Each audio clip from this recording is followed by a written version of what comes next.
You didn't just kill people. You farmed them. A meat plantation, run like it was efficient. Humans eat inferior species for hunger, for amusement, for a showcase of wealth.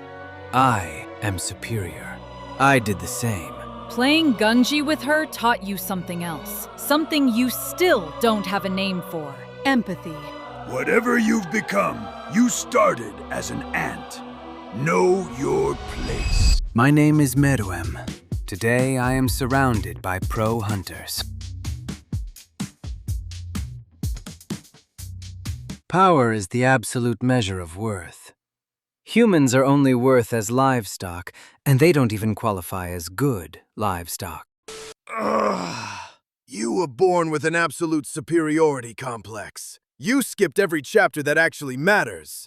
Empathy, fear, vulnerability, what it means to be a monster instead of just declaring yourself one.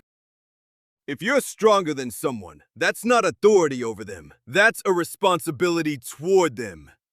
You were supposed to become the voice of the voiceless, the hand of the weak. Explain yourself, human. You didn't just kill people. You farmed them. A meat plantation, run like it was efficient. Kept them in cocoons so nothing spoiled before you were ready to eat it. Optimal freshness. You had a process, King. Human. Why not? You actually mean that?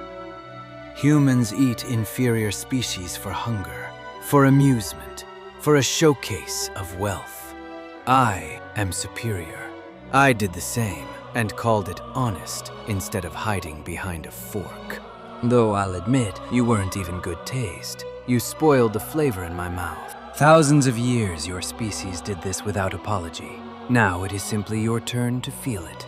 The thing you caged, the thing you bred, it is only being paid back. Humans are full of flaws. We've got our share of evil in us. I won't stand here and say we don't. But that's only half of what we are. There's another half that fights it, that feels sick doing it, that says sorry, even too late, even after the fact. You were born with everything. Absolute strength, absolute certainty, and in all of that, you never once thought there might be another way to see it. Not once. So tell me, King, who's actually the flawed one here? The species that's ugly and still tries, or the one that was strong enough to be anything and never even considered it? Your entire identity is built around one idea, King. Power is the absolute measure of worth. That's not a conclusion. That's a starting assumption you've mistaken for one. You woke up already standing inside it. You've never once tested whether it was even right. An assumption that has never once been contradicted is functionally identical to a conclusion, human. You're describing the same thing and hoping the label changes what it is. Give it one more try, human. What makes them different? Being unchallenged isn't the same as being correct. It just means nothing's arrived yet capable of showing you the difference. Every hierarchy you've ever measured yourself against, you were already standing above it before you could test whether the measurement even held. You're just playing with words, human. Absolute strength doesn't require this kind of maneuvering to survive. It's the weak who need semantics. I've noticed this about your species. You built entire disciplines around arguing what a thing means instead of what it is. Philosophy, law, debate, like this one. You're right that we needed language, King. What you're missing is why. An ant is born into its place and stays there. No way to question it. No way to even notice if that place was wrong. We built ours so we could question it. So a mistake wouldn't just repeat for 1,000 generations because nothing in the colony had a way to say, this should be different. You're the proof it works, King.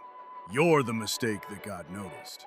And notice who noticed it. Not a hunter, not a hero, not anything your hierarchy would have ranked above insignificant. A girl who couldn't even kill a fly by human standards. That's who showed you the one thing your entire species never had a chance to find out on its own. Worth was never the axis you thought it was, King. She proved that just by existing in front of you. You just haven't said it out loud yet. I could have ended her at any moment. A single motion. Nothing she could have stopped or even seen coming. I didn't. Win at someone's highest achievement, and you've proven them inferior. I never intended to spare a single human. Then Komugi showed me I might be wrong about one.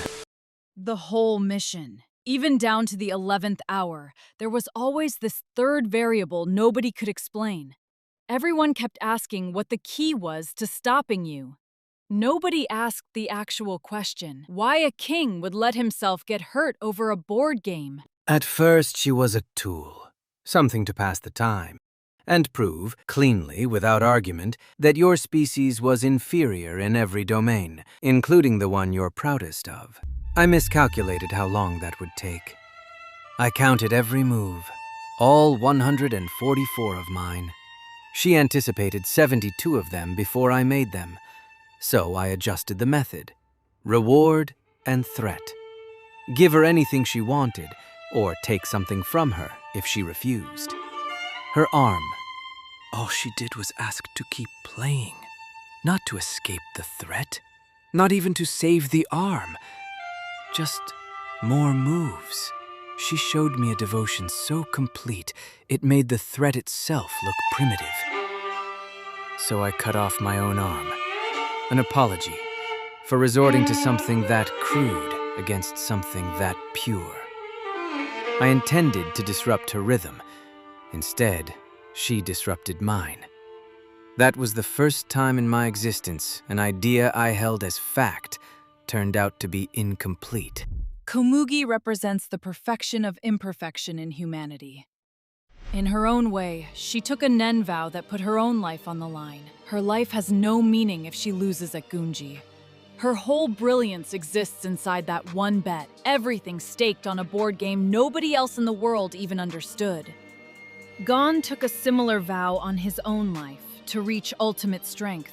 Fortunate or unfortunate, you never crossed paths with him. But here's the part that should actually bother you. Playing Gunji with her taught you something else. Something you still don't have a name for. What? Empathy. The feeling that's been bugging you this whole conversation, and you keep calling it something else because you don't have the word for it. The idea that the child you ate could have had the potential to surpass you in something else, and you'll never know because you never gave him the chance. I know exactly what that feeling is, King. I come from a family of assassins. Grew up being told the same thing you were, that anything weaker than me existed to be used, and feeling anything about it was the flaw, not the strength. I didn't have friends. Didn't know what the word meant, really, outside of something to eventually kill or be killed by. Then Gon just walked into my life. Didn't ask permission, didn't care that I came from what I came from. Sat next to me like I was already someone worth sitting next to. First person who ever looked at me and saw something other than a weapon with a name attached. He didn't outfight who I was, King. He just made me want to be something better than what they raised. I'll tell you what she actually taught me, since you want a name for it. A reason that needed nothing outside itself to justify existing. I found that in my final hours. Most of you, with your whole lives still ahead of you, with every opportunity I never allowed myself, will die having never felt it once. You spend your entire existence measuring each other, climbing over each other, proving things to each other. And you call that living. People like Komugi exist around you. You could see them. Their hearts were right there, uncomplicated, asking nothing back. And instead, you bury them under the weight of your own realism. Die, you asshole! Call them naive, call them small, call them not worth the attention. You didn't even know she existed. Not really. Ask yourselves why it took someone like me to finally see someone like her. Whatever you've become, you started as an ant.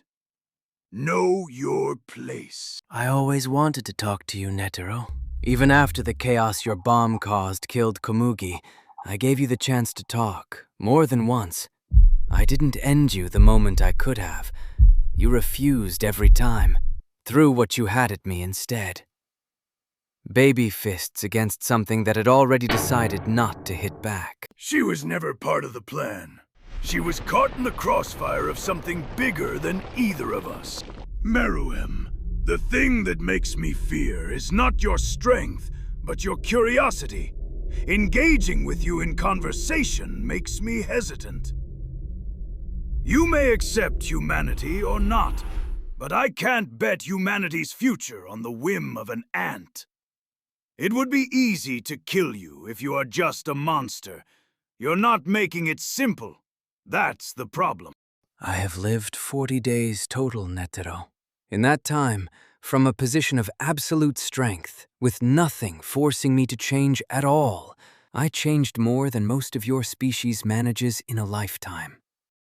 So I ask you again, what is it you actually fight for, Netero? Is it the weak? Is it equality?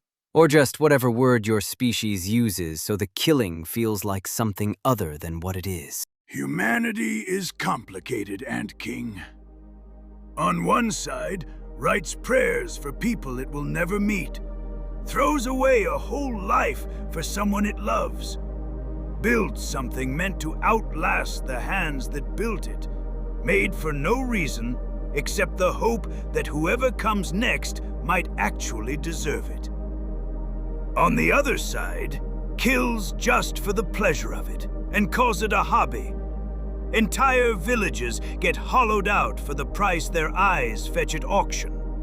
Tables stay full while the poor go starving, even for water. A prayer isn't a request, Meruem. It's a promise to yourself about who you'll still be if nothing ever answers. Why the Queen was allowed to exist in the first place. I know why the Association held back, delayed its response. Knowing this, does it change anything, Meruem? I walk in anyway, smiling, because some things are worth doing even when they can't succeed. Call it my last act of devotion for humanity. So, whatever we are, whoever we are, good and rotten in the same breath, it's on us to decide what we do with what's left of the future. Not you. Us. You wanted to know what I fight for. It's easier to show you than to be told.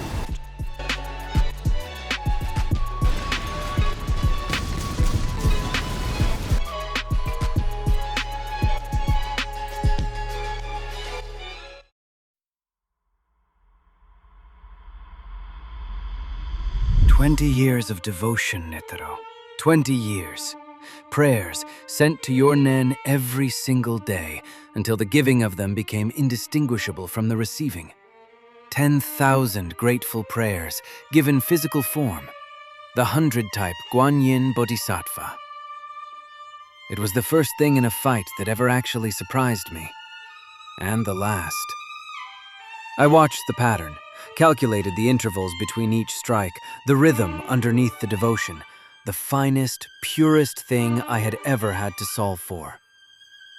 And I solved it. But solving it wasn't enough. You'd already decided that before I finished the calculation.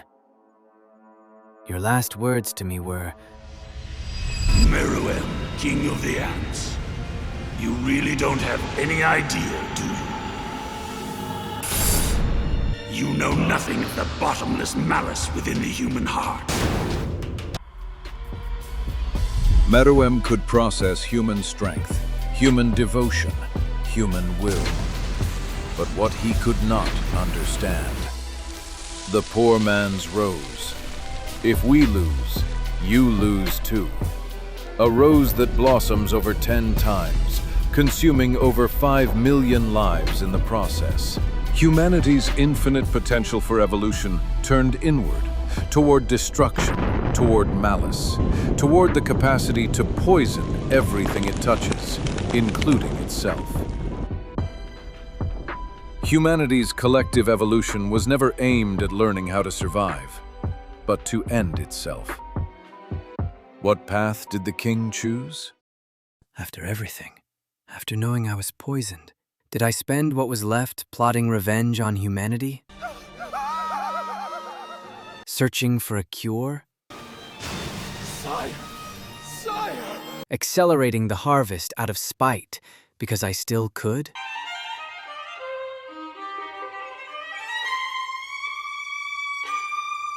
I chose meaning over power, presence over conquest.